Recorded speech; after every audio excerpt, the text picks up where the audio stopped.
पति ने घर में कदम रखते ही एक बक्सा जमीन पर रखा। अभी जूते भी नहीं उतारे थे कि पत्नी दूर से ही चिल्लाना शुरू हो गई। बोली, ये कपड़ों की पोटली और ये घटिया सा बक्सा किसका उठा कर ले आए हो घर में? पति थोड़ी सी हिम्मत जुटाकर बोला, वो मैं माँ को लाने गांव चला गया था, इसीलिए देर हो गई। और हाँ, माँ अब हमारे साथ। पत्नी पति की बात को पूरा होने से पहले ही उसकी बात काट कर आग बबूला हो गई और जोर से चिल्लाई, माँ को यहाँ ले आए हो? हिम्मत कैसे हो गई तुम्हारी इतनी? तुम्हारे भाइयों के साथ रह रही थी ना, अचानक क्या तकलीफ आ गई कि इधर आ टपकी? माँ दरवाजे के भीतर आंखों में आंसुओं के साथ ये सब सुनकर रो पड़ी। पत्नी इतने गुस्से में थी कि माँ की तरफ देखा भी नहीं। तभी पति बोला, अरे तुम समझती क्यों नहीं हो? अब इन्हें मेरे भाइयों के पास नहीं छोड़ा जा सकता। पत्नी फिर से चिल्लाई, यहाँ पैसे पेड़ पर नहीं उगते जो तुम माँ को इधर ले आए हो। तुम जितने पैसे देते हो उतने में मेरा खर्चा भी नहीं निकलता, तो माँ की कैसे देखभाल करेंगे? पति और पत्नी के बीच बहुत ज्यादा बहस होने लग गई। तभी पति ने कठोरता से कह दिया, अब माँ हमारे ही साथ रहेंगी, चाहे तुम्हें जो कहना है कह लो। पत्नी ने जवाब में कहा, तुम्हारे कहने से नहीं चलेगा, रखना तो मुझे है। मैं कहती हूँ अभी के अभी इन्हें वापस छोड़ाओ। अगर ये इस घर में आई तो मैं इधर एक मिनट भी नहीं रहूंगी। या तो ये रहेंगी या फिर मैं रहूंगी। अब फैसला तुम करो कि इस घर में किसे रखना है और किसे नहीं। तुम क्या समझते हो, इस महंगाई वाले जमाने में हम इनको रख पाएंगे?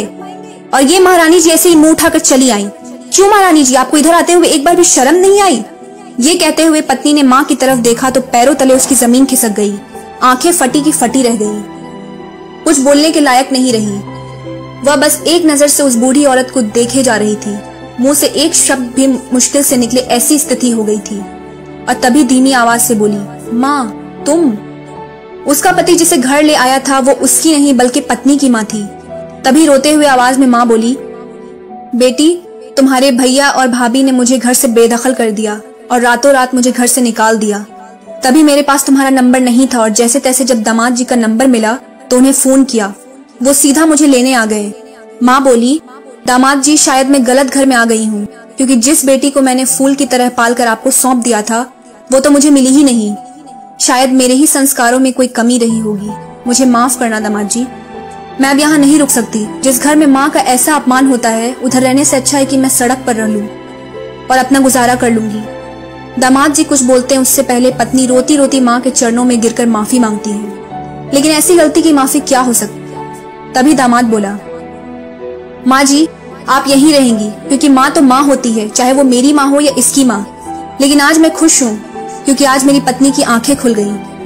दोस्तों, ऐसा कहा जाता है कि यदि ईश्वर भी माँ का कर्ज चुकाने की कोशिश करे तो वो भी कंगाल हो जाए।